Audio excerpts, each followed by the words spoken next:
Reflections with theologian Father James Bacik, lecturer and campus minister at the University of Toledo. And so it starts out, your attitude must be Christ. And then we begin to get some help here, I think, in figuring out who is this Christ that we're trying to imitate, because we begin to get a picture. It says, though he was in the form of God, he did not deem equality with God something to be grasped at. Rather, he emptied himself and took the form of a slave, being born in the likeness of men. Today on Reflections, Father Bacik talks with Karen Catafias, local writer for the Catholic Chronicle. Father Bacik and Ms. Catafias will discuss the crucified Lord putting on the mind of Christ. And now, here is Father Bacik. Karen, I'd like to speak with you a little bit about certain scripture passages. I'm looking at the letter to the Philippians, chapter 2, verses 6 to 11. It's a famous baptismal hymn and talking about Christ. And the beginning of the phrase says, your attitude must be Christ. And I think that's an interesting line. Your attitude must be Christ. We certainly have taken that as a touchstone for Christian piety. We talk, for example, in Pauline terms of putting on the mind of Christ. Or we have the famous notion of the imitation of Christ, a classic work that really fed the imagination of many people, the imitation of Christ. We talk about the discipleship, following Christ. And it's all got that same sort of notion that we ought to be thinking like Christ and acting like him and taking him as our model. Now, I was thinking that as we do that, we start to have difficulties about knowing, well, which Christ are we trying to imitate? Because all through the centuries we've had different viewpoints of what Christ is like, and even in the Scriptures we find different models. So Christ looks different in Mark's Gospel than Matthew, and so on. So that's an interesting kind of question to me about, well, which Christ is it that we're trying to imitate?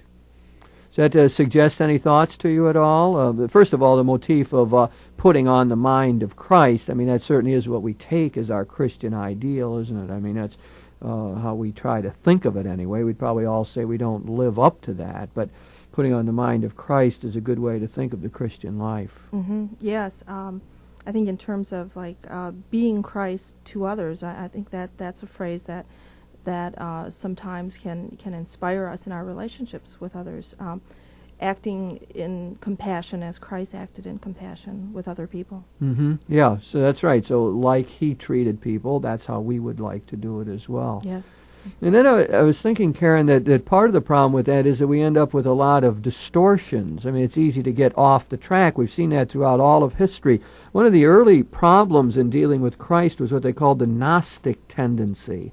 There's a heresy called Docetism, which sort of denied the humanity of Jesus. And when they thought of Christ, they thought of him almost more as we would think of a Hindu avatar these days. That is, a God who came down from heaven and sort of briefly sojourned here and didn't really engage himself too much in what was going on, sort of tiptoed through the human scene and then goes back to heaven. That sort of Gnostic tendency where he's the Christ figure would be a cosmic power, but would be sort of unconnected with the real struggles of life as you and I would know them. My own mentor, Karl Rahner, once said that he thought that all of us Catholics were in danger of falling into that heresy called Docetism, which is to deny the real humanity of Jesus, sort of a Gnostic tendency. And I think we can see that around in various ways. It sort of leads us, I suppose, into what I might call a saccharine kind of piety, mm-hmm. where it's all sweetness and light, but has little grounding in the stuff of human existence. Exactly. I think in my own religious education, that saccharine Christ was foremost through grade school and even high school. And when I was in college during Vatican II, that's when the human Christ seemed to come to the fore. And I think when we avoid looking at the human Christ, we're depriving ourselves of such a richness, a texture of what Christ's life was all about. And we also put up an obstacle between Jesus and ourselves, because then we're no longer able to see ourselves in the same image as Jesus. And also then it becomes virtually impossible to put on the mind of Christ, sure. because Christ has not really been there or doesn't really know what it's like in that theology. And I think that really hurt people. It kept people from identifying with Christ. It probably had other effects as well, probably as part of the business of playing up Mary, making her the center of piety, because here was a human person, and the cult of the saints and so on. Very often Jesus Christ was removed from his proper role as mediator when we were not able to appreciate his humanity. Right. The example of Christ was lost somehow, and again, we lost that richness. Here was a wonderful example that we could not relate as humans to. I was thinking of another distortion here in maybe our understanding of Christ that would make this difficult, and that is to think of Christ only in glorious kind of terms, only in terms of resurrection or triumph or victory. He would become then almost a symbol of the good life.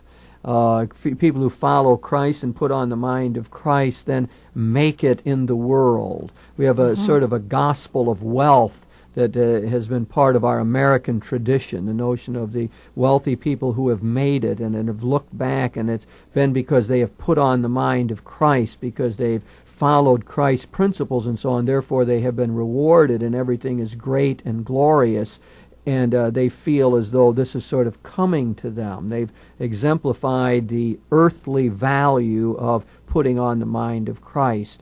Now, that is in an extreme form, that gospel of wealth motif that we find in American culture.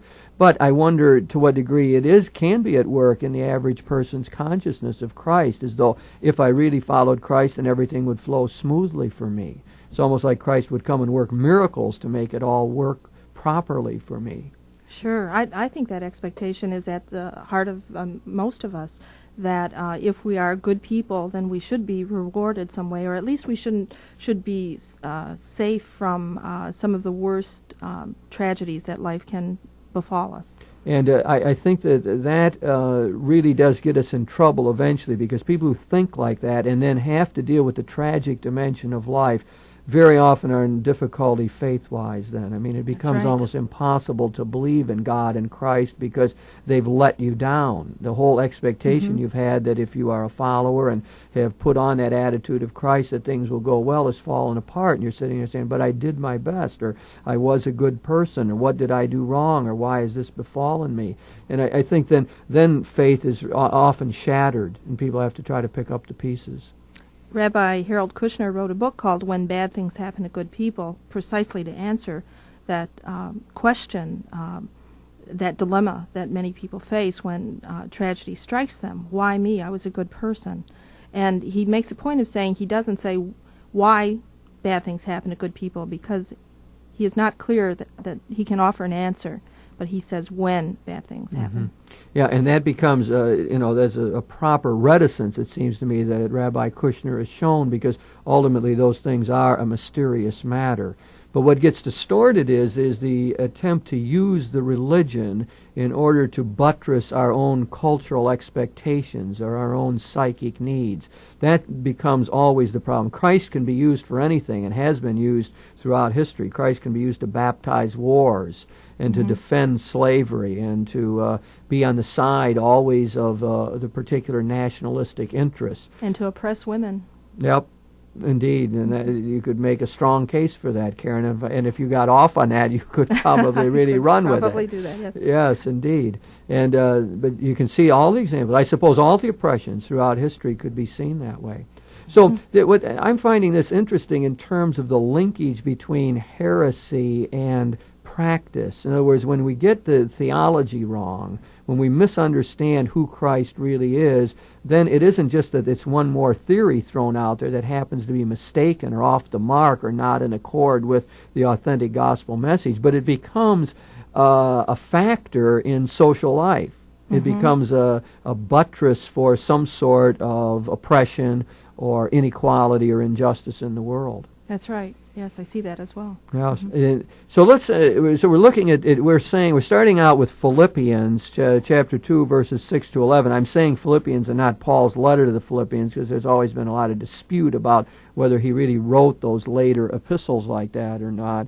But it certainly is Pauline material. There's no doubt about that. And so it starts out, your attitude must be Christ. And then we begin to get some help here, I think, in figuring out who is this Christ that we're trying to imitate, because we begin to get a picture. It says, though he was in the form of God, he did not deem equality with God something to be grasped at. Rather, he emptied himself and took the form of a slave, being born in the likeness of men. You might not like that translation there, Karen, that I just said in light of your previous comment. I should have cleaned up my language, but I know that there's a new version of the New American Bible, I think, that translates that sentence a little bit better. Why don't you refresh my memory on that, how that maybe non-sexist translation goes? Starting with verse 7, it says, "Rather, he emptied himself, taking the form of a slave, coming in human likeness, and found human in appearance." Aha. Yeah, that's rather an elegant translation. Sometimes we get these changes that don't sound quite as elegant, but that reads quite well. Let's stay, Karen, with that notion of the form of a slave for a while, the servant kind of image. Because when we begin to think of who Christ is, that's one way in which the New Testament writers did try to make that connection. They went back to the Hebrew Scriptures, to the passages in Isaiah that were all talked about the suffering servant. We've got those 4 magnificent suffering servant songs, and speak about this enigmatic figure who, or group, whichever, that would somehow take on the burdens of the people. This figure would suffer for the people and help to redeem them because of this suffering. So when they begin to talk about who Jesus is, they say, well, one way of understanding him is as the suffering servant. So maybe we could spend a little time with that whole image for a while. Okay.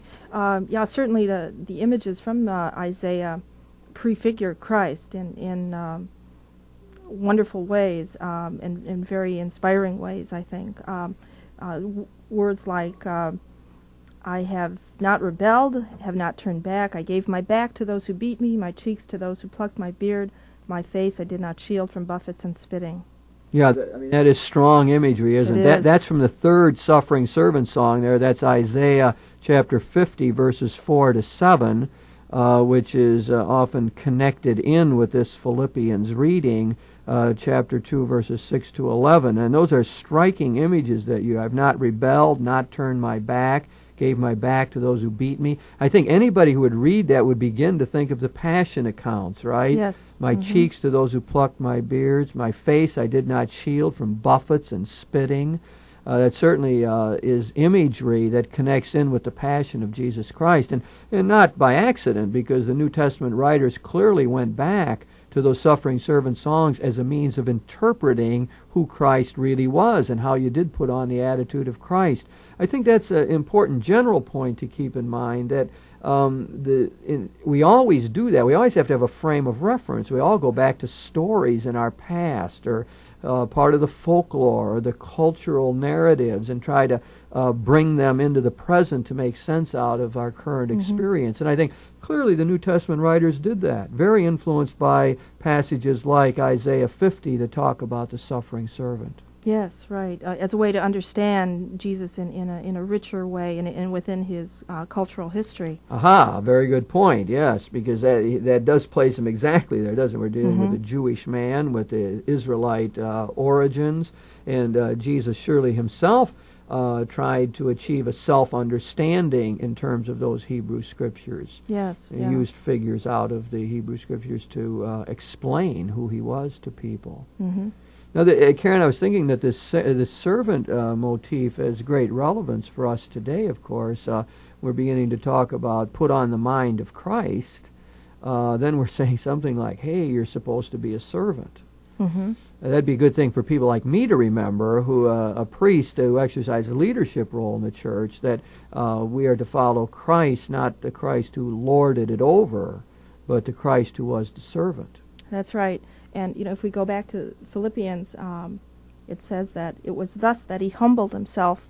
And, it makes me think of the origin of the word humbled is the same as human, which is humus, or earth, or ground. And so to see Jesus in terms of being grounded in humanity, in the earth, that's the kind of Jesus that we're modeling. Again, not somebody who's exalted and lording it over us, as you said, but somebody who is at the same level as the people he's dealing with.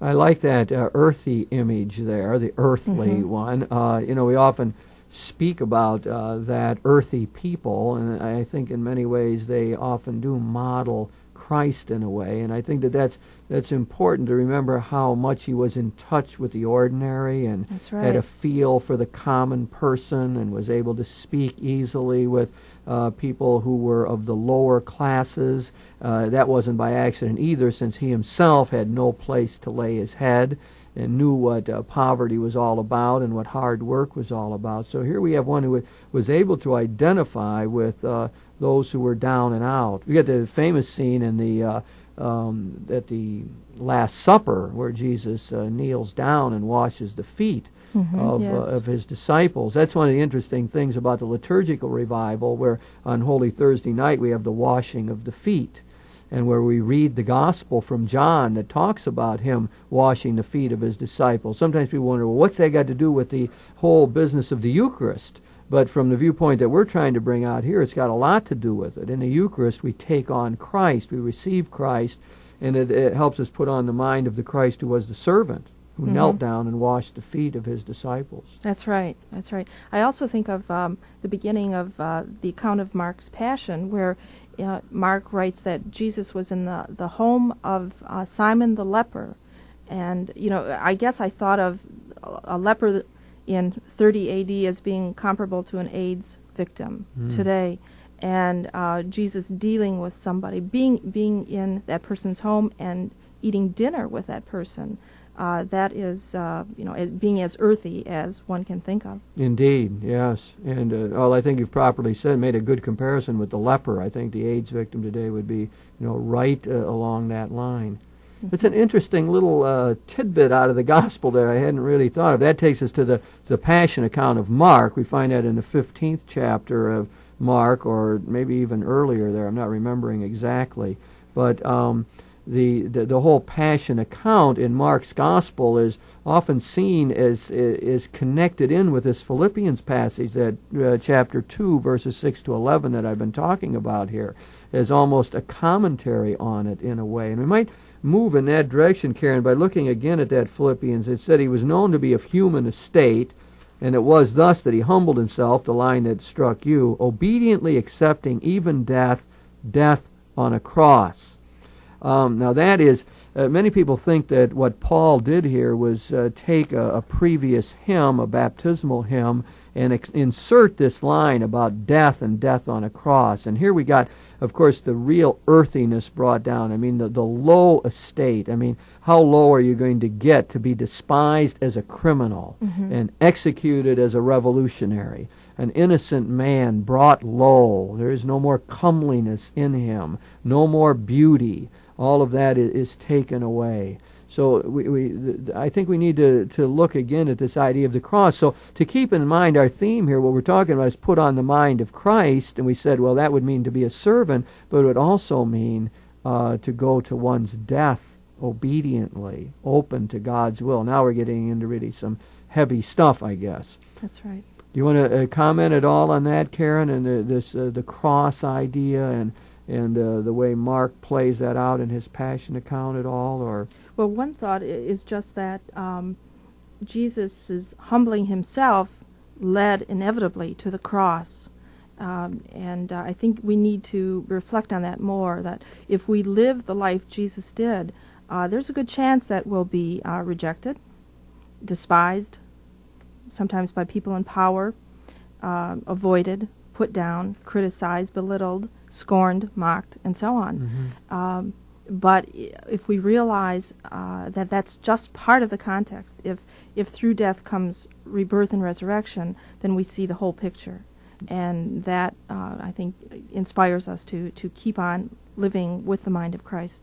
I want to pick up on one of your words there, the sort of the inevitability theme, that the way Jesus lived took him to the cross, that this is not accidental. And I think the Scriptures are clear on that things are happening all the way along that are putting him in conflict with the religious establishment.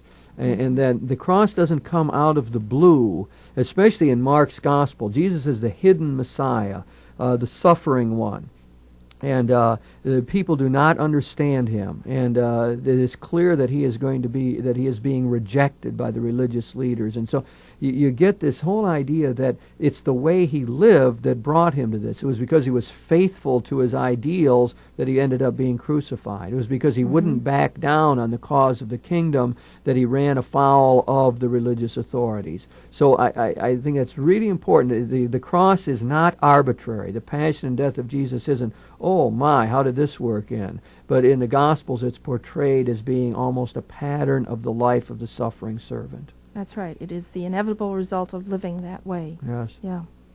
Okay, so again, anything else here that we want to say about when we begin to look at the Passion account in Mark's Gospel that is going to help us understand this death on the cross?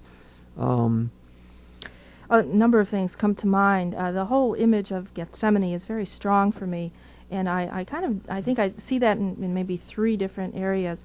One is Jesus' relation with others, his disciples at the time.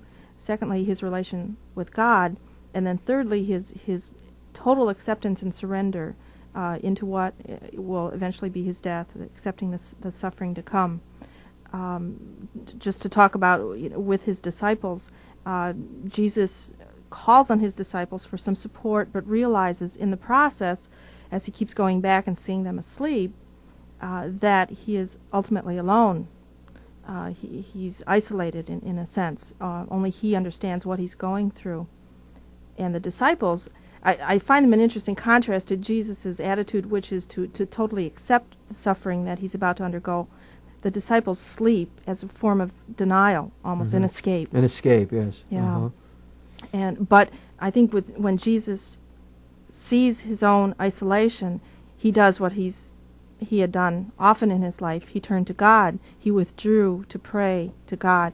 And it's that relationship that gives him strength, allows him to move on into the suffering and death that he's going to encounter.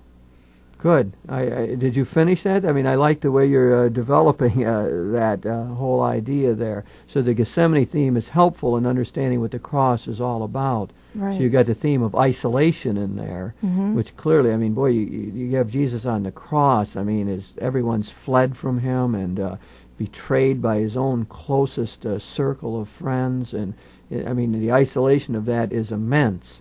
And yet you have that prayer motif in there as well. He turns to the Father and finally is dependent upon the Father. Yes.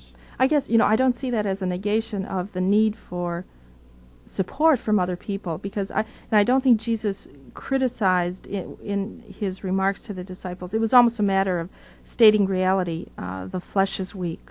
This will happen. This is what happens when you're human. You deal with these tendencies to want to escape and to sleep in times of turmoil and chaos. But Jesus, even as he was understanding the way his disciples acted, he modeled a different way for us, a way that would take us into pain and suffering, but it doesn't end there. It brings us farther, brings us into rebirth.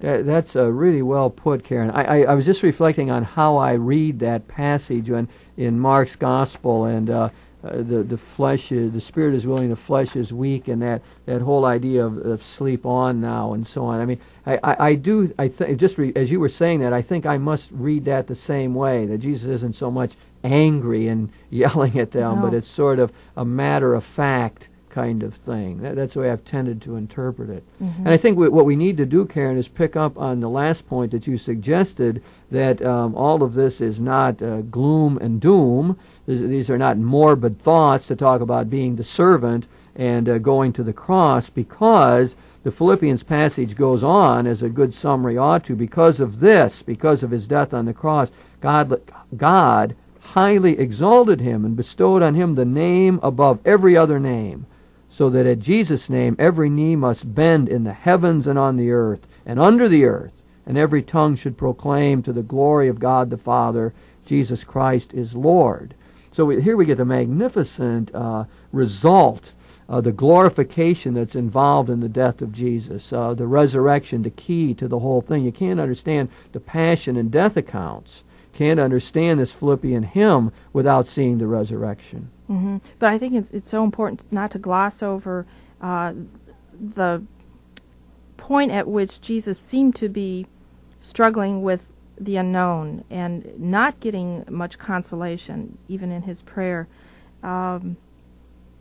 His distress, I think, is shown when the line from Mark says, he kept saying, "Take this cup away." He kept saying it. He just didn't say it once. Mm-hmm. So he was struggling with it before he came to the point of saying, "But whatever you will."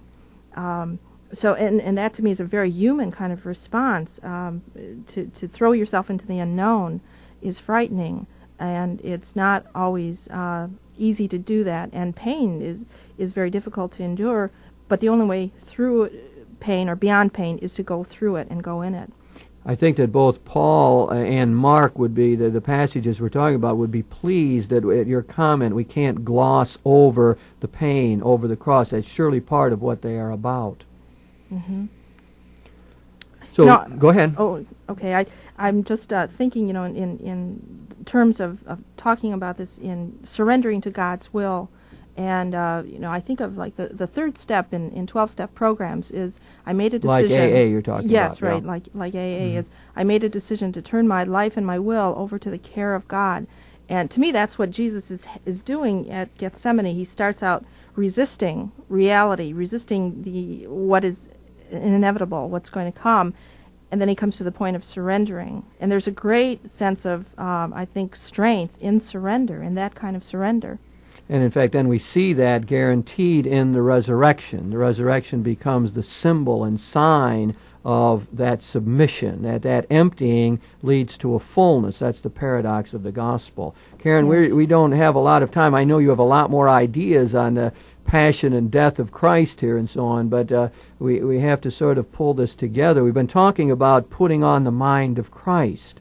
And we saw that there's false ways of doing that, a Christ who makes life easy and works miracles and everything is fine. But we want to remember with Paul that it's the Christ who's the servant, the suffering servant, the Christ who went to his death on the cross that we are imitating. And so there is a harshness and a bite to it all, but always with hope. Because as Paul said, this Christ has been raised to life. Jesus Christ is indeed for all of us the Lord and Savior.